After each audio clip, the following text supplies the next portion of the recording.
Digitalization is rapidly transforming our society.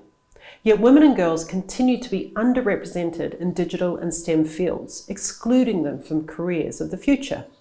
According to the latest findings on the gender gap in STEM fields in Bosnia and Herzegovina, 33% of girls think that their family would not encourage them to take up studies in STEM. Yet at the same time, over 75% of our male primary school students would prefer to pursue a career in programming. The integration of gender and technology and innovation is crucial to the achievement of the 2030 Agenda and the Sustainable Development Goals, and for accelerating progress towards gender equality and empowerment of all women and girls.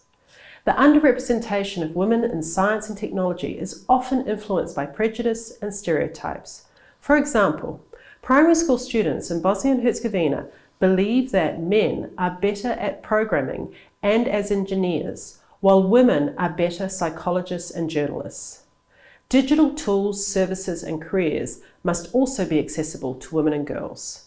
That is why it is even more important that the global topic for this International Women's Day is innovation and technology for gender equality.